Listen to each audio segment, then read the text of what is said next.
Restriction लगा दी कि आप डिपेंडेंट्स जो हैं वो सिर्फ अलाउ होंगे मास्टर बाय रिसर्च या पीएचडी के कोर्सेज में। वो हर स्टूडेंट एलिजिबल नहीं होता मास्टर बाय रिसर्च में जाने के लिए भी और पीएचडी के लिए भी। उनके लिए वो जो मास्टर्स वाली अपॉर्चुनिटी थी वो खत्म होगी। अब उनके लिए सिर्फ अपॉर्चुनिटी रहेगी मास्टर बाय रिसर्च या पीएचडी की। जो मास्टर्स के लिए भी जा रहा था, जिसका कोई रिसर्च में इंटरेस्ट भी नहीं था, कुछ भी उनके पास प्रोफाइल उनकी रिसर्च की नहीं थी, वो भी सब डाइवर्ट हो गए मास्टर बाय रिसर्च में। 2023 तक तो यूके ने अलाउ किया हुआ था कि आपको मास्टर्स के कोर्स में जो है वो अपने साथ आप डिपेंडेंट्स लेके जा सकते हैं। मेरे ख्याल से मंथ्स लग जाते हैं उसकी एप्लीकेशन का रिस्पांस आने में, फिर कैश में डिलेंस होती है। अब स्टूडेंट का सिर्फ मेन पर्पस होता है डिपेंडेंट्स को लेके जाना। अब उनको आप रिसर्च प्रपोजल जेन्युइन सा बना के देंगे, आपका बैकग्राउंड रिसर्च का होगा, आपकी लास्ट डिग्री आपकी जो चूजन कोर्स उसके साथ मैच कर रही होगी, तो आप एक जो है वो पोटेंशियल कैंडिडेट होंगे मास्टर बाय रिसर्च के लिए। उसको बाद में सेटिस्फाई भी करना होता है इंटरव्यू के थ्रू। आप उनको बताना है कि वाई ओनली यू। और एक्सेप्टेंस रेट भी यूनिवर्सिटीज का इसके लिए अच्छा नहीं है। रिसर्च कोर्सेज के लिए 2 to 3% आपका प्रोफाइल में भी कहीं हिस्ट्री है कि आपने कोई रिसर्च वर्क किया हो, और इसमें आपने बिल्कुल अपने एजेंट को भी ब्लेम नहीं आप कर सकते।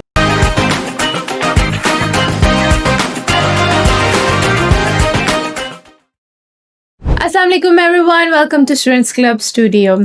हमारे पास रोज़ स्टूडेंट्स की काफ़ी क्यूरीज आती हैं। किसी को बैचलर्स में इनरोल करना होता है, किसी को मास्टर्स में, किसी का गैप ज़्यादा होता है उसको जाना होता है, और पीएचडी की क्यूरीज तो आजकल बहुत ज़्यादा आ रही हैं। पीएचडी की क्यूरीज में रिसर्च कोर्सेज की क्यूरीज होती हैं, डिपेंडेंट केस की क्यूरीज होती हैं, क्योंकि it is the only course जिसमें आप डिपेंडेंट को साथ लेके जा सकते हैं। इस सब की डिटेल डिस्कशन करते हैं आज हम मिस नूर से। Hello miss Noor. Hello miss Noor, first of all PhD की क्यूरीज आजकल ज़्यादा आ रही हैं, इसकी रीज़न क्या है? इसकी जो बेसिक रीजन है, 2023 तक तो यूके ने अलाउ किया हुआ था कि आपको मास्टर्स के कोर्स पे जो है वो अपने साथ आप डिपेंडेंट्स लेके जा सकते हैं। 2023 के एंड पे उन्होंने जो है वो रिस्ट्रिक्शन लगा दी कि आप डिपेंडेंट्स जो हैं वो सिर्फ अलाउ होंगे मास्टर बाय रिसर्च या पीएचडी के कोर्सेज में। और ऑब्वियसली यहाँ पे बहुत सारे स्टूडेंट्स हमारे साथ ऐसे होते हैं जो फैमिलीज के साथ जाना चाह रहे होते हैं, जो अपने स्पाउस के साथ, डिपेंडेंट्स के साथ जाना चाह रहे होते हैं, तो उनके लिए वो जो मास्टर्स वाली अपॉर्चुनिटी थी वो खत्म होगी। अब उनके लिए सिर्फ अपॉर्चुनिटी रहेगी मास्टर बाय रिसर्च या पीएचडी की, जिसकी वजह से जो है वो सब स्टूडेंट्स जो अपनी फैमिली के साथ जाना चाह रहे थे, मूव करना चाह रहे थे, वो सब डाइवर्ट हो गए मास्टर बाय रिसर्च वाले कोर्सेज में या पीएचडी वाली साइड पे।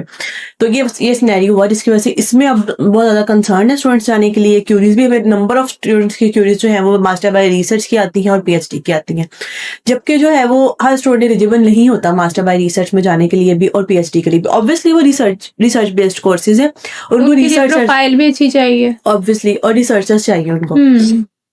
अब ये होता है कि जो है वो रिसर्चर्स चाहिए होते हैं। अब रिसर्च के अपने प्रोटोकॉल्स होते हैं। अब कुछ यूनिवर्सिटीज ऐसी थी जो पहले से भी ऑफर कर रही थी मास्टर बाय रिसर्च के कोर्सेज। ऑब्वियसली वो तब इग्नोर होते थे, मतलब उनको तब सिर्फ जेन्युइन रिसर्चर्स ही अप्रोच करते थे। उन कोर्सेज में सिर्फ जेन्युइन स्टूडेंट्स ही जाते थे जो रिसर्च के लिए जा रहे थे, क्योंकि बाकी सबके लिए एक पाथवे था। सिंपल मास्टर्स में वो डिपेंडेंट्स को लेके जा सकते थे। लेकिन जब ये वाला पाथवे बंद हो गया, फिर हर वो स्टूडेंट जो मास्टर्स के लिए भी जा रहा था, जिसका कोई रिसर्च में इंटरेस्ट भी नहीं था, कुछ भी उनके पास प्रोफाइल उनकी रिसर्च की नहीं थी, वो भी सब डाइवर्ट हो गए मास्टर बाय रिसर्च में, जिसकी वजह से अब बल्क ऑफ स्टूडेंट्स की एप्लीकेशन जाना शुरू होगी मास्टर बाय रिसर्च की तरफ। तो अब बस ये सिनेरियो चल रहा है। Mister, coming to the question कि जब आप रिसर्च के लिए अप्लाई करते हैं, उसकी एप्लीकेशन करते हैं, उसकी एप्लीकेशन का रिस्पांस आने में ही इतना टाइम लग जाता है। अब अगर राउंड अबाउट लेके चलें तो मेरे ख्याल से मंथ्स लग जाते हैं उसकी एप्लीकेशन का रिस्पांस आने में, फिर कैश में डिलेंस होती है, तो फिर भी लोग इस पे कीन है कि जाना ही जाना है मास्टर्स बाय रिसर्च में। उसमें ये चीज़ है ना कि स्टूडेंट्स को भी ये चीज़ डिफरेंस समझना चाहिए कि रिसर्च कोर्सेज और सिंपल मास्टर्स के कोर्सेज डिफरेंट हैं, डिफरेंट प्रोफाइल्स के लिए ही बने हुए हैं कोर्सेज।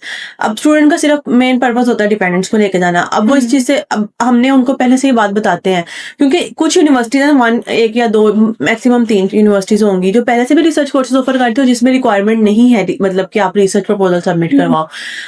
अब रिसर्च प्रपोजल एक मास्टर बाय रिसर्च कोर्स की या पीएचडी की एक बेसिक रिक्वायरमेंट है जो यूनिवर्सिटी की तरफ से है। अब उनको आप रिसर्च प्रपोजल जेन्युइन बना के देंगे, आपका बैकग्राउंड रिसर्च का होगा, आपकी लास्ट डिग्री आपकी जो चूजन कोर्स है उसके साथ मैच कर रही होगी, तो आप एक जो है वो पोटेंशियल कैंडिडेट होंगे मास्टर बाय रिसर्च के लिए। अब स्टूडेंट्स क्या करते हैं, वो फिर ऐसी यूनिवर्सिटी ढूंढते हैं जिसमें रिसर्च प्रपोजल ही चाहिए होता। अब ऐसी यूनिवर्सिटीज बहुत नंबर में बहुत कम है। अब ऑब्वियसली एक यूनिवर्सिटी की लिमिट होती है कि उसने कितने कैश इशू करने हैं, कितने स्टूडेंट्स को उसने एक्सेप्ट करना है। अब हर स्टूडेंट ने वही यूनिवर्सिटी में एप्लीकेशन की जो रिसर्च कोर्सेज रिसर्च प्रपोजल नहीं ले रही थी, इसलिए कि उनको रिसर्च प्रपोजल प्रोवाइड ना करना पड़े। अब बल्क ऑफ एप्लीकेशन एप्लीकेशन चलेगी उन्हीं 4-5 यूनिवर्सिटीज में, Obviously. थाउजेंड्स में एप्लीकेशन चलेंगी।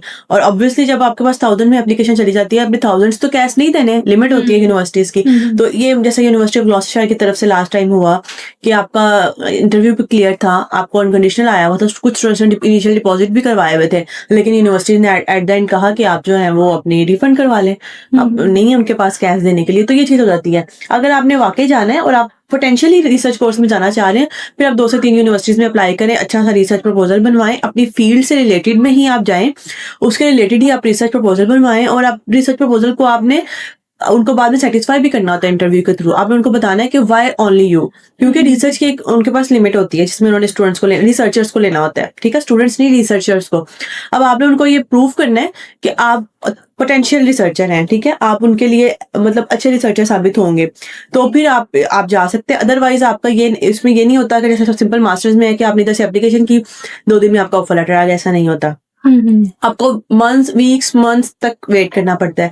मिनिमम जो टाइम वो कहते हैं ना, मिनिमम वो 6 वीक्स है कि उस टाइम तक तो आपने दोबारा फॉलो अप भी नहीं लेना यूनिवर्सिटी से, ठीक है।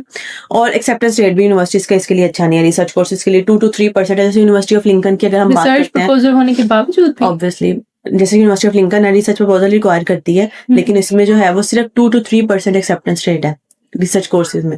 तो फिर आप देख लें, अब अगर आप जो है वो सिर्फ एक ऑप्शन लेके चल रहे हैं और आप टोटली अपने एजेंट पे रिलाई कर रहे हैं ना रिसर्च कोर्सेज में, अगर ऐसी यूनिवर्सिटीज में आप जा रहे हैं, क्योंकि जो जिनमें रिसर्च प्रपोजल नहीं चाहिए उनमें तो बल्क ऑफ एप्लीकेशन, तो उनमें तो आप वैसे ही सॉलिड रिलाई नहीं कर तो सकते अगर कि आपको जिनमें चाहिए उनमें रेशो क्यों कम है? उनमें रेशो भी ऑब्वियसली यूनिवर्सिटीज कैसे, अब देखें ना रिसर्च कोर्सेज में उनको प्रॉपर टाइम चाहिए होता है, उनको पूरी टीम मैनेज करनी पड़ती है। अब जो सिंपल मास्टर्स वाली टीम है वो टोटली डिफरेंट होती है मास्टर बाय रिसर्च के लिए। उनको एक प्रॉपर पर्सन चाहिए जो आपका रिसर्च प्रपोजल रीड करें, फिर उसमें देखें, उसमें से निकालें चीजें कि वाकई ये पोटेंशियल कैंडिडेट है या नहीं। उनको वहां पर रिसर्च की पूरी रिसर्चर्स की ही टीम चाहिए होती है।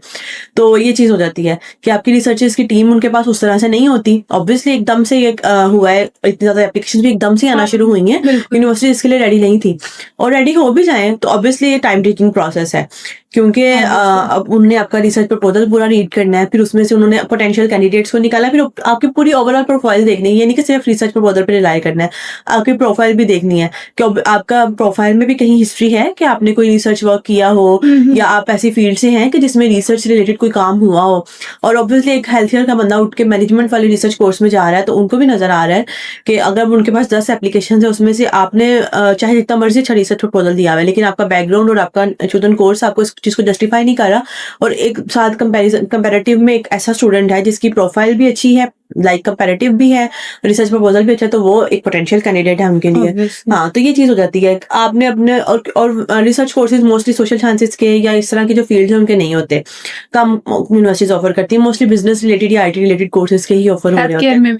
हेल्थ केयर में बहुत कम, बहुत रेयर यूनिवर्सिटीज कर रही होती हैं, बहुत मतलब के इसके एक्सेप्टेंस रेट भी ऑब्वियसली फिर जिसमें हो रहे हैं फिर उसमें एप्लीकेशन ज्यादा चली जाती हैं और उसमें फिर ऑब्वियसली एक्सेप्टेंस रेट कम होता है।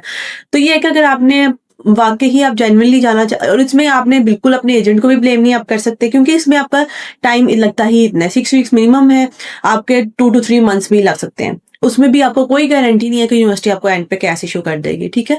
आप अगर वाकई पोटेंशियल कैंडिडेट हैं तो फिर आप इस चीज पे खुद के ऊपर रिलाई कर सकते हैं, अदरवाइज इसमें कोई गारंटी नहीं होती कि आपको जो है वो यूनिवर्सिटीज करेंगी, या आपको 6 हफ्ते वेट करवाने के बाद या 2 महीने वेट करवाने के बाद आपको यूनिवर्सिटीज जो है वो ऑफर लेटर दे देंगी या कैश दे देंगी। इस चीज की कोई गारंटी नहीं होती। ये उसी तरह होता है जैसे आप खुद स्कॉलरशिप की जैसे हम करते हैं अप्लाई, ऑब्वियसली जैसे स्कॉलरशिप पे हम अपनी प्रोफाइल उनको भेजते हैं, उनको पसंद आए तो ठीक है, नहीं पसंद आए स्कॉलरशिप के लिए हाई फाई प्रोफाइल ही चाहिए। इसी तरह रिसर्च में भी होता है, अगर आप उसमें क्वालिफाई कर जाते हैं तो वेल एंड गुड है, और अगर नहीं तो फिर ऑब्वियसली आप जो है वो अपने प्रोफाइल इंप्रूव करें। तो अदरवाइज सिर्फ ये चीजें हैं, अदरवाइज इसमें ये नहीं होता कि फिर आप यूके को बुरा कहना शुरू कर दें या आप कहें कि यूके वीजा नहीं देता। आपका कोर्स इस तरह का है और ऑब्वियसली आप पोटेंशियल कैंडिडेट उनको लगेंगे तो वो रिसर्च के लिए बुलाएंगे। ये सिंपल मास्टर्स नहीं है, ये बैचलर्स नहीं है कि वो आपको प्रोफाइल देखें और बुला लें, आपने उनको प्रूव करना है कि आप पोटेंशियल कैंडिडेट हैं। तो बस यही चीजें हैं। अभी भी कुछ यूनिवर्सिटीज जनवरी में ऑफर कर रही हैं, जैसे बेडफोर्डशायर है या 1-2 यूनिवर्सिटीज और हैं जो रिसर्च के कोर्सेज ऑफर कर रही हैं। अगर आप पोटेंशियली जाना चाह रहे हैं तो आप अपना अच्छा सा रिसर्च प्रपोजल रेडी करें। मास्टर बाय रिसर्च, जैसे कि हमें बैचलर्स मास्टर्स में तो इंग्लिश लैंग्वेज टेस्ट करना पड़ता है और मास्टर्स में तो आपका MOA पे भी हो जाता है, तो मास्टर्स ऑफ रिसर्च में इंग्लिश लैंग्वेज टेस्ट कितनी हद तक रिक्वायर है? इसमें जो है वो कुछ यूनिवर्सिटीज हैं जो विदाउट इंग्लिश लैंग्वेज टेस्ट भी आपको अकोमोडेट करती हैं, कुछ ऑनलाइन टेस्ट भी एक्सेप्ट कर लेती है, लैंग्वेज सेट कर लेती है, ऑक्सफोर्ड कर लेती हैं। लेकिन ऑब्वियसली आप अपनी जो मैंने आपको बताया कि इसमें उस तरह से नंबर ऑफ कैस उनके पास यूनिवर्सिटी के पास नहीं होते, पोटेंशियल कैंडिडेट को देख रही होती हैं यूनिवर्सिटीज। तो ऑब्वियसली अगर आप इसमें अगर आइल्स कर लेते हैं ना, हम सिंपल मास्टर्स में स्टूडेंट को सजेस्ट करते हैं कि अगर यूनिवर्सिटीज कोई ऑनलाइन टेस्ट एक्सेप्ट कर रही हैं तो आप वो करें। लेकिन मास्टर बाय रिसर्च में हम यही सजेस्ट करेंगे कि आप आइल्स करें। आइल्स भी आपकी प्रोफाइल को जो है वो एक पोटेंशियल लेकिन वो भी कैंडिडेट अच्छे बैंड्स के साथ हो। ऑब्वियसली तो ये आपको फिर एक पोटेंशियल कैंडिडेट बना देता है उनकी नजर में भी। बिल्कुल। ऑब्वियसली उनको लगता है अब 2 प्रोफाइल्स आएंगी, एक स्टूडेंट का रिसर्च प्रपोजल दोनों का देख लिया, फिर वो जज करेंगे कि इसने आइल्स भी किया हुआ है, चलिए हम इसको फिर दे देते हैं एक्सेप्टेंस लेटर। तो ऑब्वियसली ये आपकी प्रोफाइल को जो है वो स्ट्रांग बना देता है। Okay, that is very good. Thank you very much, Ms. Noor, for joining us today. And thank you very much for viewing us. See you next time. Allah Hafiz.